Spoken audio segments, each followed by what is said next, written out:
My name is Valdare Johnson. Uh, I moved down here from Chicago in 2005. I moved to Johnson City, me and my mother, after my father passed away. Uh, so she thought it'd be a good idea to move. I had an uncle down here, so she thought it'd be a good idea to move down here and try to get me away from certain things and certain lifestyles. And How old were you? I was almost 15. I So moved you, down here. so you had like some real friends and like all the Yeah, stuff that yeah. yeah, yeah. So she moved me down here to try to keep me out of trouble and things like that because of the way things was going where we were from, and I just started getting into trouble. Started getting into trouble. Ended up going to like JCDC, juvenile places, group homes like that, running away from home, not going to school, things of that nature. And Why why'd you start like immediately once you got here? uh, yeah, after a couple weeks, couple months, I just stopped going to school.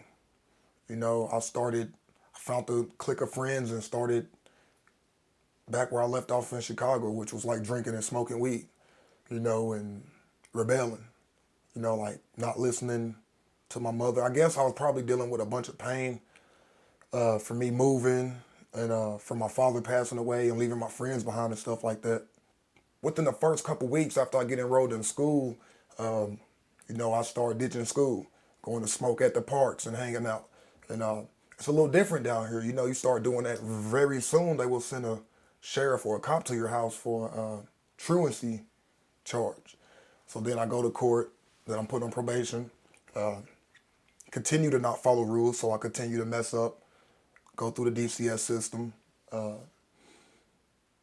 and my mother pretty much told me, like, if you're not going to go to school, then you can't just sit here in the house. So that was the big thing for me. We're like, okay, I'll run away. And that wasn't working out well at all. What happened? Uh, so they put me on probation and I kept messing that up. And then after running away from home a certain amount of times, they tried to put me in a group home or put me in a foster home and I would just run. So after about my seventh or eighth runaway, they signed a waiver to get me to go to Mountain View Detention Center or Mountain View Youth Development Center in Dandridge. Uh, this was probably 2006, 2007. But usually you have to have 3 felonies to go there. But or DCS can sign a waiver to get you in there. Because I wouldn't run away from anything else that wasn't, a secured facility. And so my first time in Mountain View, I did 3.5 months, and they stepped me down to a group home in Knoxville called Westview. And then I came back home to my mother's house in John City. Uh, did good for a little while and ended up messing up again. Went to a group home in Bluff City called Crossing Point. I know about crossing. Yeah, great place, great place. Missed that place. Don't miss the circumstances on which I was there for, but that was a really, really great place. Great people. Uh, yeah, so I ended up taking a home pass, and then I ended up failing a drug test when I got back from a home pass. And I was probably about 17 years old, so they let me stay instead of kicking me out. And then either my next home pass or something after that, I end up running away. And when they finally did catch up with me, they sent me back to Mountain View. That time in Mountain View, I did, I think, about 9 months, something like that. All this before you're 18. Yeah, yeah. So when I go back to Mountain View, I'm like 16 or 17, and the judge from Johnson City, Judge Green, told me, like, you have to get your GED first before you can get out.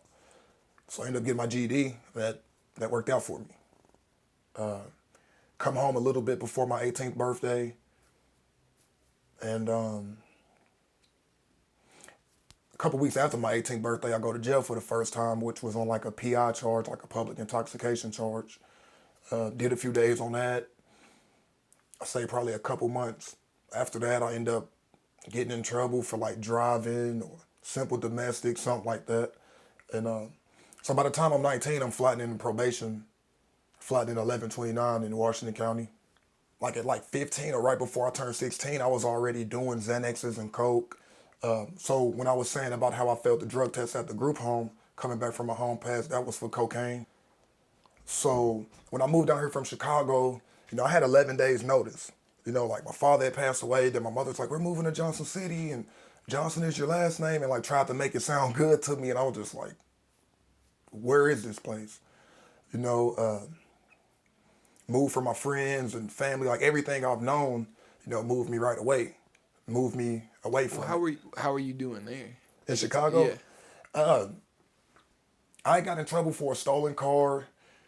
So it's not like you were like succeeding out there, Yeah, and then not like at, all this. not at Okay, all. yeah. Yeah, just like up there, the city's a little bigger, and it's a lot like what you would consider bigger problems. So us drinking and fighting in the street and not going to school really isn't the biggest thing they're worried about. So it's kind of swept under the rug a little bit. Yeah. You know, like they don't care if, you know, you're walking around fighting and drinking and smoking weed and stuff. You know, like they stop you if you don't have any guns on you, any, you know, hard drugs, crack, anything. They don't really mess with you. You know, So it's like a culture shock, the loss of a parent mixed with like this. My mom's not understanding or having empathy for me. I'm low key feeling rejected. The more this goes on Yeah. as well, I'm not seeing it as like she's trying to help or wants to help in some way. yeah, you know, so like at 14, all I could see is my wants and my needs, and like I don't understand any big picture at the time. So like I'm already dealing with the death of my father and dealing with family issues. Like, so when she moves me, it's just like she's the problem. You did this. You're making things worse and all this. I didn't understand. Like she was doing the best thing she knew to do, which was probably the best thing for me. You know, cause soon as I move away. We get off the Greyhound bus September 11th of 2005, and then like November 10th, one of my cousins ended up losing his life to gun violence. You know, and it was one of them things where like, would I have been with him, or could I have stopped it? You know, like, and most likely I probably would have been with him, and you know, who knows how that would have went. You know, and yeah, so like so going back a little bit, yeah, I'm going in and out of group homes and stuff like that, and doing hard drugs, you know, like the coke and the Xanaxes and things. And really, it's just looking back, it's like I just want to fit in, or I want to numb some type of pain that I don't really want to recognize or deal with, and that just continued to spiral, you know, like crash course. I would wreck all type of relationships around me and catch charges, and just a vicious cycle of just madness, really. So you like at 19, you flatten 1129, you get out. Yeah. So I get out, and of course, when I get out, I'm like, oh, I'm gonna get a job and I'm gonna do right and all this. And by this time, you know, I have two women pregnant at the same time, and I'm like, yeah, I'm gonna get a job and all this. And that really didn't work. I didn't work it. So I'm like, well, I'm gonna be a rapper and I'm gonna be a drug lord, and that didn't work at all. So yeah, I just continued to just wreck things. Did you have like a rap name? Huh? Uh, yeah, so actually, before I moved from Chicago, me and my brother, we started. My rap name was gonna be Ace Hardware. Yes, sir. Yeah, I was about 11 years old at the time, and yeah, it just didn't go anywhere. Yeah. Is there any Spotify songs out there we can look up? No, Anything on YouTube? no, SoundCloud? not at all. Oh man. Yeah. All right, cool. It was a dream with poor action behind it. Right. So you're telling these two females that both are pregnant. Do they know about each other? Well, so yeah and no. So I'm breaking up with one, or in the mix of all this, I'm like going down the street or whatever, and like I'm broke up with one, but I'm still living with her, and like all this creepy weird stuff, you know, like I really wasn't being a great human at the time, and I ended up having two kids 5 weeks apart. I mean, it all looked good in the beginning, at least, or at least it didn't look as bad as it ended up looking. You know, like I'm trying to be present, and Did you like stop using some or like change behavior in some no, way? not at all. Like I started drinking way more heavy, and like I said, by the time I'm 20, you know, like Roxy's had hit the scene, so Roxy's became my new thing. Yeah, Roxy's and Xanaxes was was it. You know, I would smoke weed and drink and all that, but yeah, the Roxys and the Xanaxes, the Coke, you know, all that. And then the mushrooms, LSD came around. And then the whole party life, you know, like just whole, you know, it comes with a lifestyle as well. It's like I want to go to the club and I want to ride around with these guns and I want to make money and all this weird stuff. Because for the longest time, you know, like I would like to say I wasn't so strung out, meaning like I was still like making money and like paying for stuff. And it looked good, even though it was horrible on the inside, you know. And I really didn't see that I had a problem at all, you know. Like I'm paying bonds or I'm buying stuff for the kids, like whatever it looked like at the time, you know. Like I don't see any consequences. No, I don't see any external consequences, you know. Like all of the pain and things I'm dealing with on the inside, you know, that's different. But in a way, it was still looking good to the world, I guess. Yeah. So as long as it looks good on the outside, I don't really want to deal with it on the inside. Naturally. Yeah. Yeah. So how long you carried this on? By the time I was 23 or 24, I'll say by the time I'm 23, I'm strung out all the way. Like What's that look like? For living between my mother's house and a girlfriend's house, doing what I can to try to pay something, or really just like once like I started mixing the Roxys with the Subutex for some odd reason. That was my thing, and like it got to the point where like I'm in and out of jail, or I'm just doing so bad that all I can do was like get up and try to make a few moves to make a few $100s to pay for this or keep gas in the car or whatever. Like it's going all the way downhill. You know, like in my early 20s, I thought it was okay, or I thought things was cool. You know, if I had a couple hundred pills, a few $1,000s or whatever like that. By the time I'm 23 and 24, you know, I think around the time I was 24, I started smoking crack. I smoked crack for about 14 months. That was a ride. Yeah, that was a ride. I bet. Yeah. So how you're funding it the best way you can. I'm doing as much of whatever is in front of me as I can. Yeah. And living wherever. Yeah. Did anybody start saying like, yo, you might have drug problem? No, because everybody I was really hanging with, you know, we was all doing the same thing. So it was like, nothing's a problem. You know, I didn't see a problem. And if I did, I really didn't want to admit it. You know, like I don't want to tell anybody like, man, I'm tired of doing this. I've been crying in the bathroom for 2 days, or like whatever it looks like. I don't want to admit it. I want to be accepted. I don't want people to push me away because of how I feel, or me thinking that they're going to think I'm weak. You know, things are bad.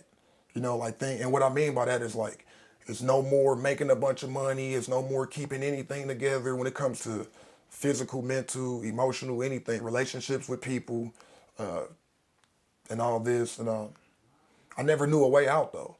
Didn't know about any rehabs or anything like that. Didn't know anything like that. So in 2015, I ended up catching some charges that I caught some charges at the end of, like 2015 was just bad.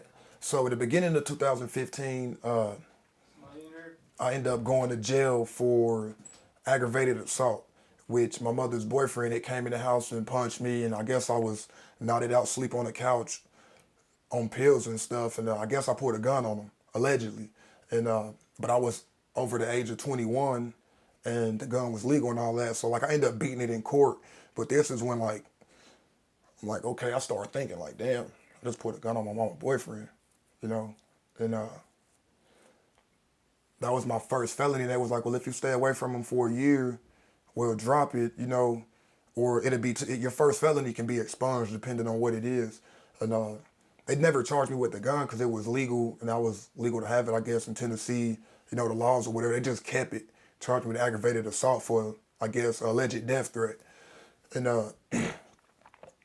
so I get out from that about 12 days, and this is in that crack era. This is within that time where I'm smoking crack or whatever. It may have been closer to like 2 years. I know it was a little less than 2 years. I was on a really bad crack bender. And so the end of 2015, I ended up catching a felony evading in Johnson City. I'm not on any paper or anything like that, so I plea out. I don't know if someone bonded me out or not, but I think I pled out to it and took probation, whatever that looks like.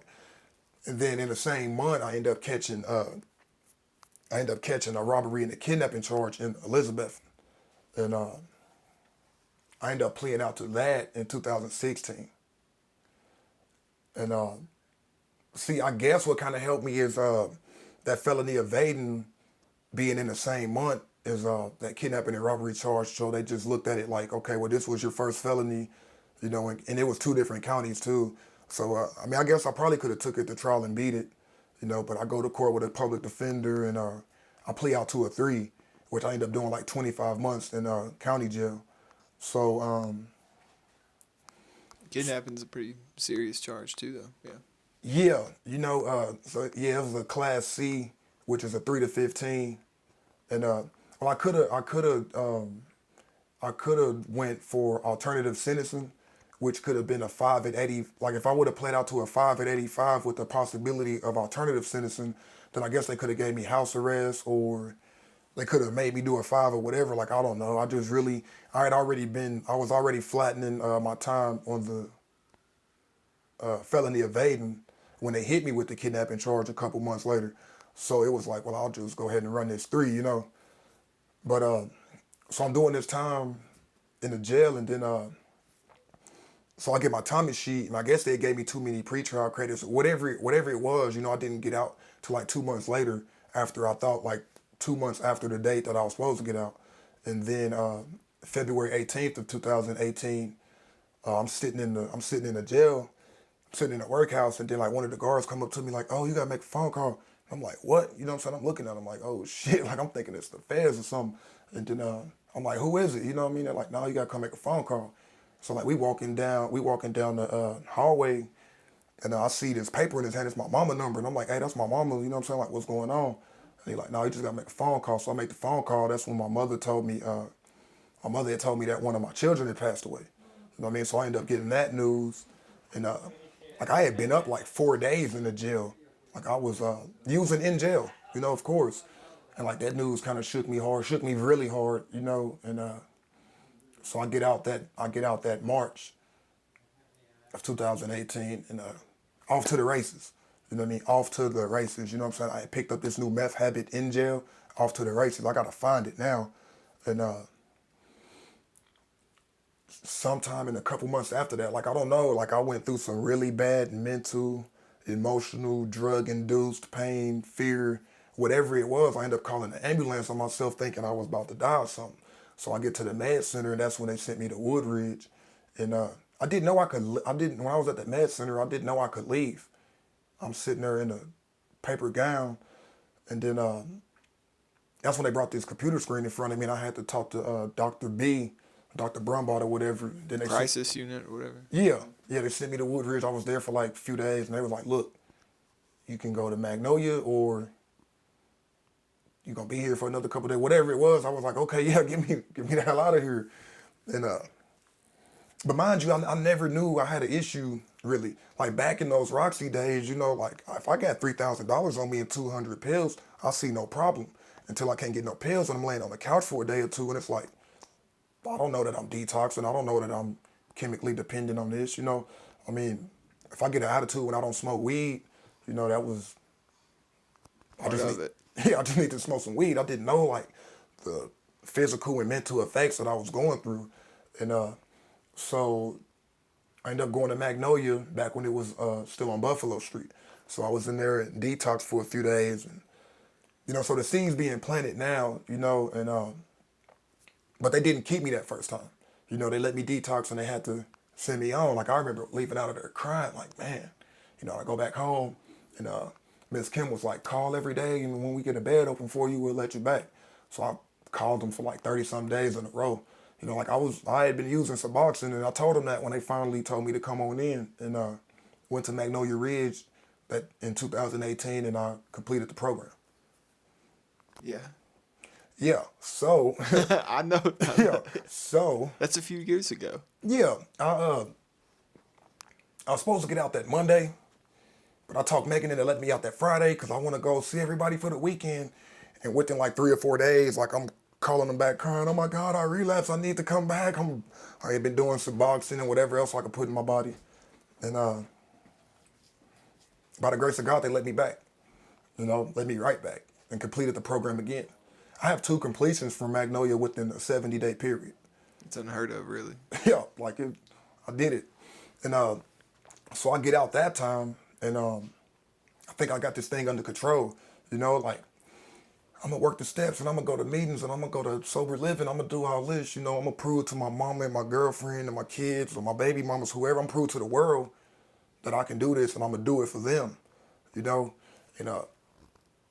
I tried that so many times it wouldn't work. Which part? Doing it for somebody else. Or just doing it for face value. Like, I'm gonna go meet up with my sponsor, but I'm not gonna really work the steps, but I'm gonna just do enough to get them to say I completed this step, and then I'm going back to a meeting. Because I think I can, I want to work the steps the way I want to work them. I want to add some steps, take away the steps. I want to do 13, 9, and I'm not going to do a 4th step. But I end up getting the results from that. So I guess like the end of 2018, beginning of 2019, I ended up relapsing after about 10 months. And that's where I first met you. Yeah. So when I went back out then, it just I could pick up maybe a couple weeks here and there, and it just really wouldn't work. I wouldn't work it, So let's say, I want to say at the beginning of 2020,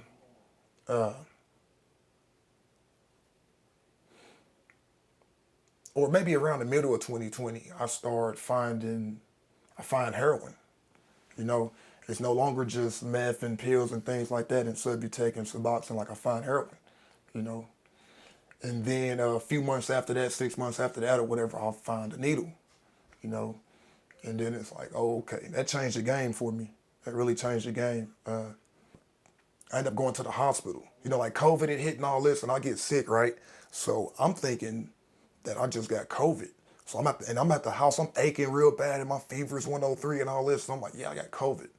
And but I'm okay because I still got drugs and stuff. You know what I mean? Like, I'll put off this hospital thing. It was so bad. Like, I'm in the house, I couldn't even get off the couch. Like, not from being dope sick, but from being physically, like, bodily sick. And I would have to get my mama to like help me stand up so I can scoot my way to the bathroom. And then I'm like pissing in buckets and stuff because I can't move. Like, it was just this bad feeling. So I finally go in and they're like, yeah, Mr. Johnson, you got COVID. I'm like, all right, I'll be all right. They're like, that is not like, COVID's the last thing you got to worry about. I'm like, what? They're like, yeah, you got endocarditis. You keep doing drugs, you're going to die. Which is a infection you get from using. Yeah, well, it's different needles. types of endocarditis. So the one I have is called endocarditis tricuspis right, meaning on the tricuspis valve that's connected from my heart to my lung, it's vegetation or like bacteria, whatever you may want to call it. The best way I can explain it is like if you have a water hose that has a little bit of mud on the inside, or like the middle of the water hose, where like the water would carry the vegetation, bacteria, whatever, through the bloodstream. And they're like, yeah, if you quit doing drugs, you'll be okay. You may need surgery down the road, but if you stop now, you'll be okay. And I'm like, okay, hurry up and get out my room so I can do me a shot. I would stay in the hospital long enough. Like, once the drugs ran out, I'm leaving AMA. And the doctors and my mother and everybody, you're gonna die. Quit leaving. I'll just leave the hospital and come back after I done, got a sack, And but they're telling me like, hey, you have to stay here for 7 to 12 days, however long, to run this medicine through you completely. Antibiotics? Yeah. And it was like some really like vancomycin, like a bunch of strong antibiotics that like take a 7-day period, every 8 or 12 hours for 7 days. And then this one that they're giving me also would be 10 days, day for day, and I may have enough drugs to, enough drugs to last me in the hospital for 3-4 days or something, if I'm lucky, and then after that, it's like, I gotta go, and so I repeated that from 2021 to the middle of 2022. So I'm in and out of the hospital, I ended up going to jail in the middle of 2022 for like 2 months. Which is also where I met you again. Yeah. So I'm in there, which was, it was great. It was the best and worst thing for me to see you that day, You remember it? Yes, clearly, yeah. I remember it. I was so embarrassed. But I was so happy. You know, it's like, damn, bruh's here. But then it's like, yeah, bruh's here. You know what I mean? Like, I don't know. Because the seed had been planted a long time ago with all of this. Feeling some like shame and all that Yeah. stuff. Yeah, you know, because in the back of my mind, it's like, man, you should have had this 6 years ago. Or, man, you should have had this when you went that time and all this. Because, see, before I go to Magnolia in 2018, I hear of an AA meeting somewhere or whatever, but I don't really know what's going on or believe in anything. You know, like, it's hard for me to believe that it's working for you when I can't see anything working for myself. You know, like, my best ideas in these sticky situations is I'm going to just go to a doctor and take medicine how I should. Or, like, I'm going to put the needle down and only snort heroin. Same. I Yeah. get that logic. I You get know, it, like as long as I can get it to where it's not as bad as it was before, then it's fine. When clearly it's not. So I get out after in 2022 when I see you, and I got this bright idea of going to Knoxville, Oxford House. You know, go down there with the missus. You know, cause I left Washington County and I had a child support hold in Carter County. You know, and she was nice enough to come pay my bond on that and all that. And we had been talking like, yeah, Oxford House. She was in Oxford down there and all that. And so I go down there, and I'm in an Oxford House, and I've been in sober living before, but it's like I keep making these excuses on. I don't like these meetings around here. I don't know anybody. Like I'm down there a couple months with no sponsor, bouncing in and out of jobs. You know, like I'm sober as far as not putting alcohol or drugs in my body, but like I'm still living out these character defects. Like I'm being lazy, borrowing money from people, not paying them back, living off people, making things hard for me and the people around me. You know, and I run out of good ideas. You know, I run out of whatever it looks like. You know, I end up relapsing. And I go home. I come back to Johnson City. You know, after, like, I'm the president of Oxford and everything by this time, but I call my house like, yo, I messed up. You know, and, them being the helpful and loving people they are, they like, you know what I'm saying, it'll be okay. You know, we can figure it out, this, that, and the third, you know, try to give me some grace to figure it out. And I abused that grace. Then I end up leaving again, you know. So this time, so about the end of 2022, by October, November, you know, like I've messed everything up again. I've messed up any chance I thought I had. I messed up the girlfriend, my mama, everything, you know. Mind you, like this whole time I'm not seeing my kids and I'm false promises and all this, and I'm not doing anything for me, you know. Whatever I'm doing, I'm not doing it for me, and I'm half-assing it, quarter-assing it, whatever, you know. So I'm like, fuck life, you know. And I just start shooting up. Like I didn't have the courage to end my life, you know, like with a firearm or like drinking a gallon. It'd be like something drastic like that. But it's like I'm gonna just keep using dirty needles and doing shots. Like I don't care about anything anymore. And so I get real sick again. And I'm like, okay, yeah, I know this feeling. I need to go to the hospital. You know, like before they telling me like, oh, you'll be okay. You'll be okay. You just need to quit doing drugs and stuff. So when I'm in the hospital, you know, I call Tabitha and Craig, like, yo, I need some help, da, da, da. You know, I've called them a lot of times over the years and they would extend the helping hand, but I would never reach for it. I would never grab it.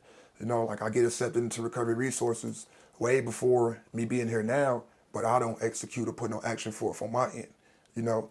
And I guess I just wasn't ready. You know, I didn't believe in anything. Like I said before, like I don't believe in anything. I don't believe in myself. Like I'm in such a dark place to where I don't see no light at the end of the tunnel with me crawling out of this hole, you know. So the thought of death, you know, was like, well, I was welcoming it. Like it'd be a lot easier on my mother and my kids. You know, for me going back and forth through people's lives, you know, raising up this hype and then failing or whatever, and then me disappointing everybody around me and myself, it's like, well, just one last disappointment and then I don't have to make them suffer again. Because I don't see a way out. So then, like I said, I end up going to jail, and then I see you, and then all that. So the end of 2022, I get real sick again after I leave the Oxford and Knoxville again. And I go in this time, you know, and mind you, like I've AMA'd so many times, and they like, oh, it's him again, you know what I mean? And it's really sad. And they like, well, you've done it now. And what? They're like, yeah, you're going to need heart surgery or whatever. Like, you know, that valve we was talking about before, if you would have just stopped using, You probably would have had a chance, most likely would have had a chance, but now you're going to need heart surgery. You're going to need a replacement valve or surgery to fix the valve. Like, okay, but it's still the same thing. Like, get out my room, like I'm not trying to hear this shit. And but they would always tell me, they told me in the beginning, like, if you could just stay sober 6 months, then you would be a candidate for this heart valve. But if we're not, pretty much like, we're not going to put all this time, effort, money, heart valve surgery into somebody that's going to just rip it out again, So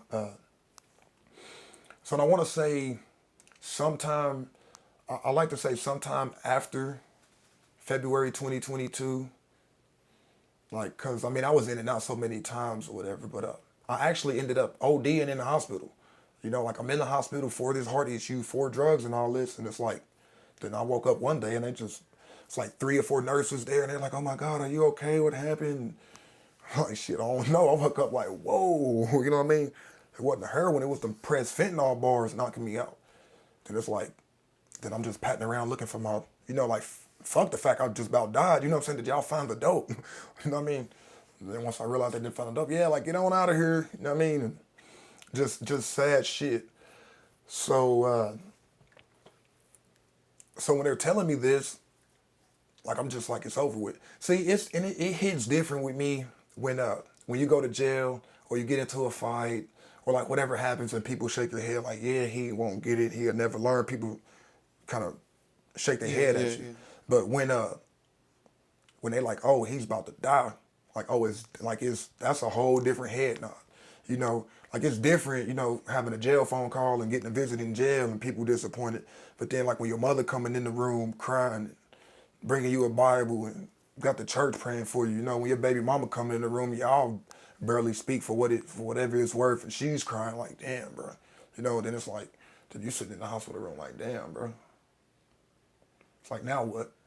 So, So the whole time I have this idea that I don't care about anything, and then the moment that I'm faced with caring about the main thing, I'm like, oh, maybe I do care. Yeah, because, ironically enough, like, while I'm doing all these drugs in the hospital, in hospital gowns, I have an AA book and a 12 and 12, and I'm sponsoring myself. I'll stay up 2 or 3 days reading the AA book, like, delusional, Like, I would call people. Part of you wanted. Yeah, because I had a taste. See, and once the seed was planted 2018, like, once I got a taste of recovery and a taste of this new life, I'm like, oh, like, damn. Like, after a couple months, it's like, oh, this is a natural feeling.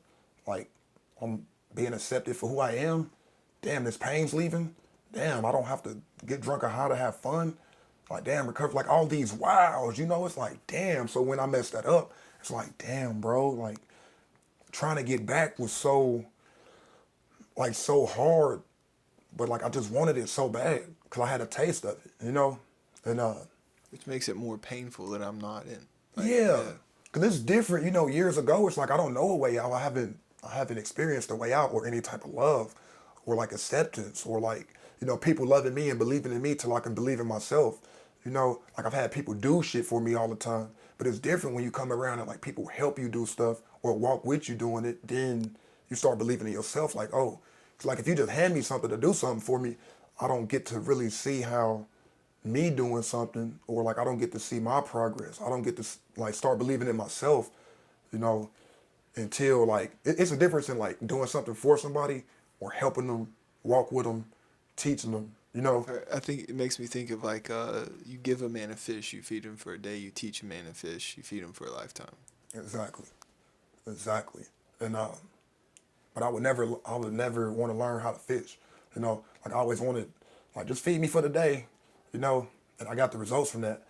So, I get out the hospital that November, December, end of 2022, whatever, and my birthday's coming up, and I've wrecked everything in life anyway, so we about to party. I'm going out with a bang for the New Year's, and so by January 8th of 2023, I'm back in the hospital crying, begging people to come bring me something.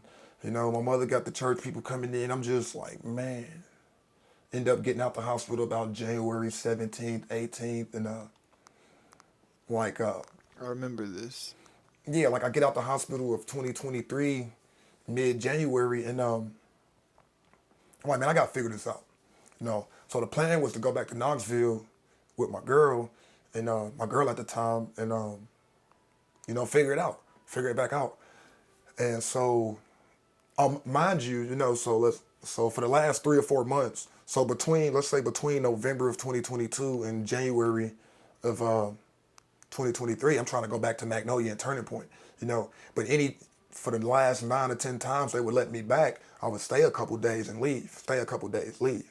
Like I'll eat some snacks, do a little bit of volume, get the feeling better, and then I'm gone. So when I come in there 125 pounds, crying, like they can't accept me. Fair enough. But also, well, that one time, the last time, it was because my blood pressure was too high. I had been up like 2 days. Hadn't used in 2 days, but I had just been up. And they were like, no, you got to go get cleared from the hospital. So that's when I went to the hospital and stayed in there for my birthday. And the hospital was like, man, we're not clearing you to go to rehab, dude. You need to take this medicine for your heart, because your body's going septic again. I'm like, whatever. So I ended up staying till like January 17th, 18th. They let me go. And I ended up getting a hotel room. Me and my girl, I'm like, yeah, I'll go get some help here in a couple days. Let's just let's get at it one more time. Like if I'm gonna quit forever, I want to do it big right now. And I don't know, like so one morning, January 25th, I ended up calling someplace in Knoxville that wouldn't take my insurance, and Magnolia wouldn't take me back, and all this. So within about an hour, I've been transferred to like 2 or 3 different phone numbers, talking to people. Then I landed myself on the phone with somebody from English Mountain Recovery in Sevierville, and I talked to them for a couple minutes. They're like, well, what time can you get down here? I'm like, it's like 10:30 in the morning. I'm like, well, I'll be down there by 1 o'clock. They're like, okay. And drive down there, faded, nodding out, driving Shorty's car, nodding out. I'm on my way though. You know what I mean? If I make it, I'll make it. And about a little more than halfway there, I'll tell her like, yo, you gotta drive. Like, this shit's crazy. But I get to the detox part down there, and stayed in the detox for about 7 days. Then, because the detox there is a different campus than the actual program. Then, so after the 6 or 7 days I stayed at detox, they took me up to the program, which was very different from the program that I'm used to around here. Like now I'm in a place where I don't know anyone, and I'm out of my comfort zone. I have nobody but me. I can make phone calls or whatever, but it's like, okay. And then, see, it's different there where once your insurance pays, which is crazy. I had insurance from anyway throughout all this. And once your insurance pays for your program, it's really hard to get kicked out. But they also really, you had to get up and go get your recovery there. Like the way the campus was made, you got a roommate and you walk down the hill to your meeting or to your classes for the day. You walk to the diner. You can walk the other way down the hill to the putt-putt and the music room. This place was crazy. And I was so judgmental to this place. This is not where I'm used to. And, I miss Mag. And I miss Megan and Monica and Gabe and everybody, and I miss my comfort zone and my bubble. But after a couple days, I start feeling better and I'm going to these meetings. But the whole time I'm thinking, man, what did I not do last time? I didn't put my all into it. I wasn't honest in these steps. I wasn't honest in myself. I wasn't working these packets thoroughly. I wasn't doing any soul searching. I was always blaming others and all this. Okay, well, Valdare, figure it out. And that was the best thing for me. I feel like I owe so much to English Mountain Recovery. My therapist, Amy Lynn, she really allowed me to dig deep and made me feel comfortable with being 100% honest. She didn't push it on me, but she didn't let me stay stuck or stagnant, and just her approach and I don't know what happened. They say that's a magical mountain in Sevierville, an English mountain. I think God put me there for a reason, because if I'd have been at Mag, all it would have took is one simple thing for me to run down the street back to my mama's house, walk off, leave, go do whatever. English Mountain Recovery on that mountain in Sevierville, I am not walking off of that mountain. I don't know what they're going to do to me down there. I'm not walking off on that mountain. But that gave me the time to study myself. Gave me the time to really try to figure something out. What'd you figure out? I guess the main thing would be like I'm not defined by my past. You know, like I beat myself up for a lot. I would beat myself, and to this day I still do it a little bit, but I would beat myself up for a lot. You know, like with the things, with the situations with my children, and you know, my daughter passing away. Like when she passed, it was like, damn. So like I was already not being present in the beginning period, you know, before she passed, and then when she passed, it's like, damn, I'll never get a chance to make this shit up, you know. It's just crushing. Crushing, you know. And you would think after I get out of jail and all this stuff happens that I would try to do better for my other kids, you know, but I would use it as an excuse, or like it's woe is me, pity party me and whatever, and I just gave up, you know, or I continued to give up, or I stayed in an active, Sink deeper into that self pity and yeah, you know. And so January 26th of 2023 is it's my, that's the time I went into English Mountain. I'm like, yeah, I got this under control. So February 9th, you know, I have the great idea of I'm on some Subutex, you know. So that changed my clean date. My clean date is February 9th, 2023. I'm coming up on a year now. And yeah, you are. yeah, which is unheard of For who?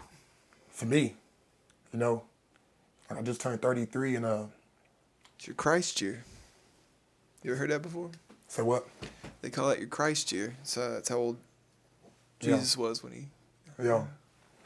Yeah, so so I'm making an aftercare plan or exit plan of, you know, it's getting time for me to leave English Mountain, you know, and I'm like scared.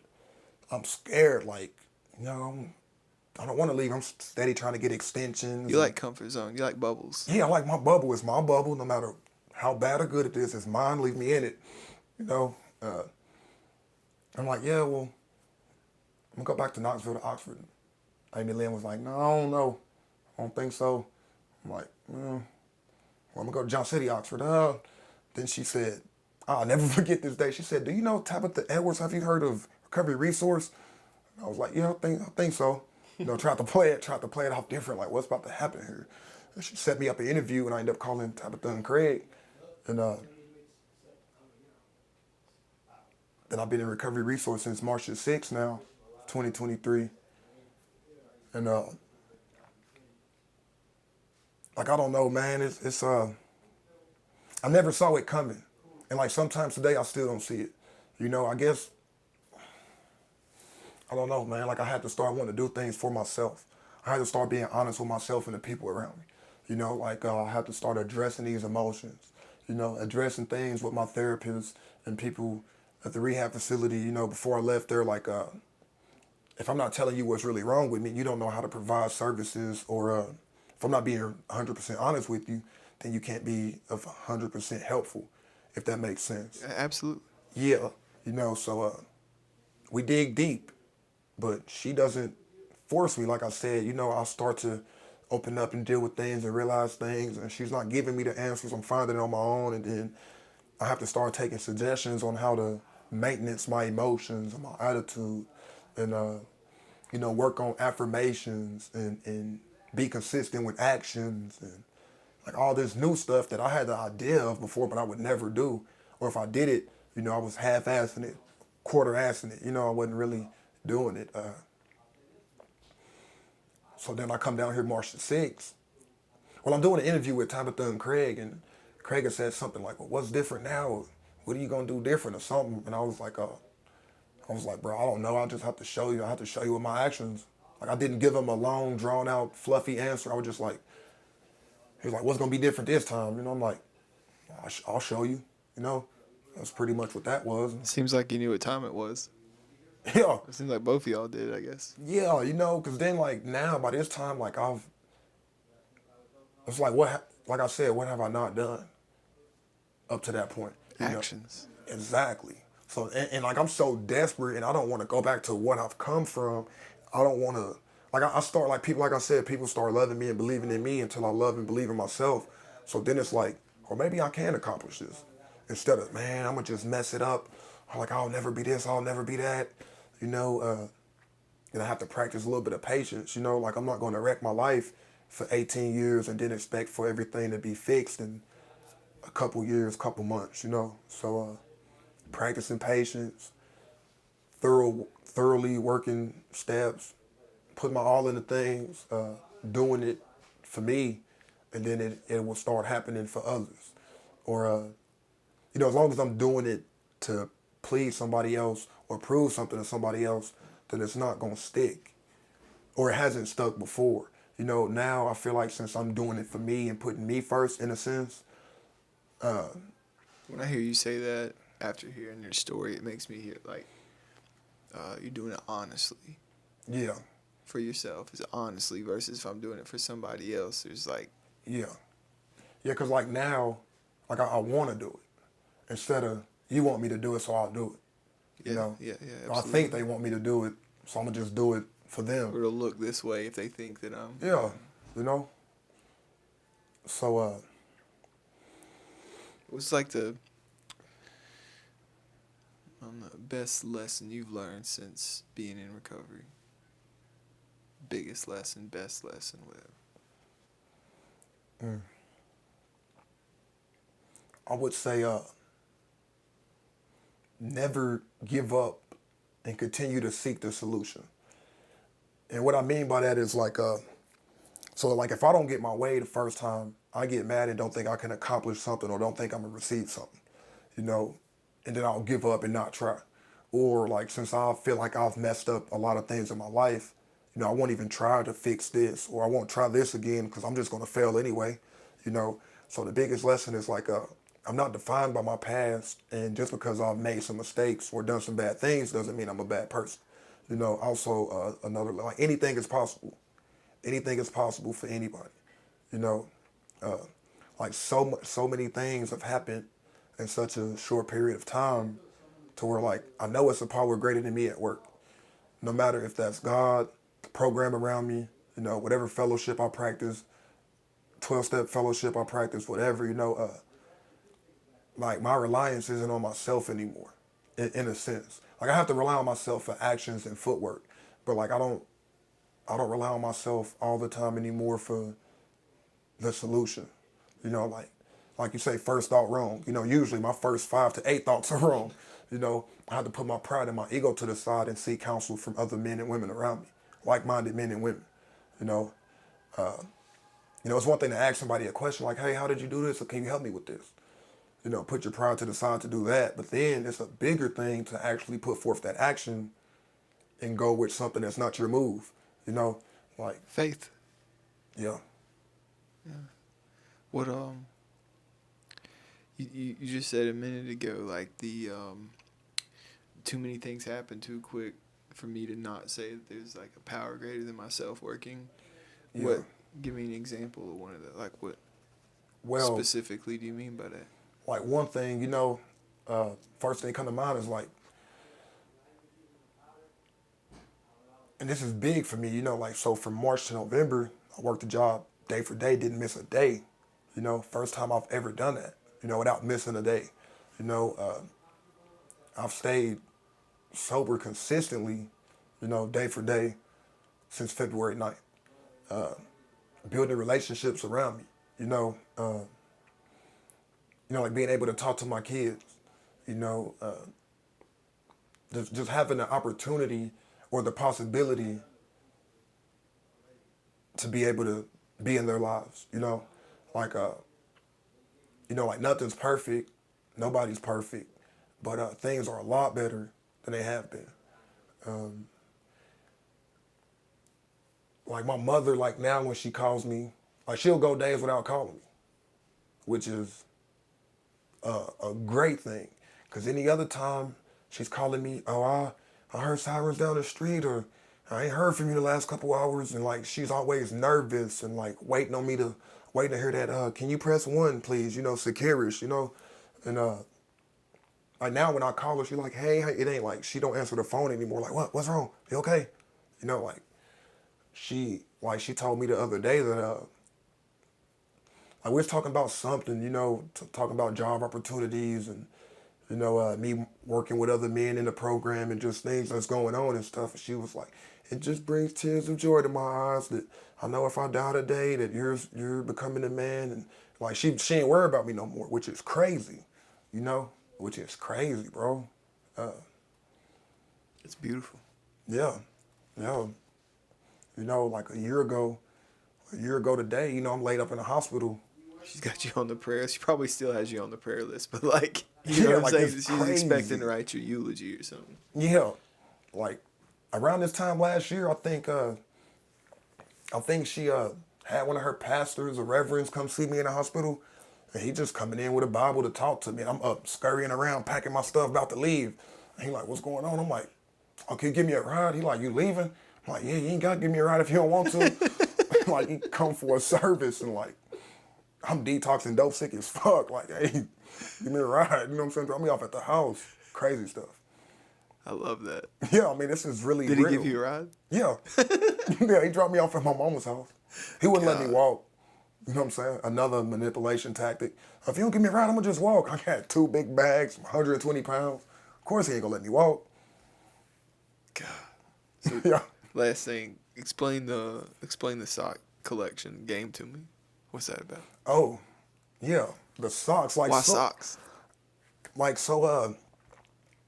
So in 2018, when I go to Magnolia, I leave and come back. Like whatever happened that last time I went, that second completion of that 70-day thing. I don't know. Like something just started happening with socks. I don't know if somebody gave me some socks. Like whatever happened, people start saying, "Oh, those are cool cartoon socks." Then I started matching these socks with my shirts, and then like I started. Then Walmart had like you can get like 5 pair for like $7. You know, so I'm tearing them up. Cause I'm spending. I ain't spending my money on dope no more. So it's like socks, and then man, it's really an issue. No, it's not. Yeah, It's not. socks. I love that. Yeah, I love socks. I love so you see me looking at them. I love socks. Yeah, Like I get it. but it's I don't know, man. I only have like 47 pair. Literally, I showed you the collection earlier and I'm looking at the collection like, man, I gotta get some more. Yeah, I hope everybody that weird. watches this, like, will now get you a pair of socks. Because also, I mean, we're trying to sell it, you know, a year's coming up soon. A lot of people going to see it. They know your sock game is on point. I love socks. Yeah, Like I get it. like even socks. Like I have pairs I haven't even worn yet, and I'll just may not ever wear them. But you ready for it. Ready. I am ready. I am ready. I love Like it so all much. kind of socks. I got the fuzzy Christmas socks. I got the Just Jump grippy footy socks. I have like 1 or 2 pair of ankle socks just for show, but I like the tall socks. Yeah. You know, yeah. Like I have the ankle socks in my sock collection just for profiling purposes. You know, I don't want to be subject to one. You know, if you got a bunch of You socks. got to be versatile. Yeah. And ready for any situation. Yeah. But where it's at, it's like the half ankle artsy socks. Yeah, half calf. Yeah. Half calf. A little lower than half calf, but whatever. Okay. You know. Specification wise. I love that so much. Thank you for doing this. Oh, thank you for giving me the opportunity to do it.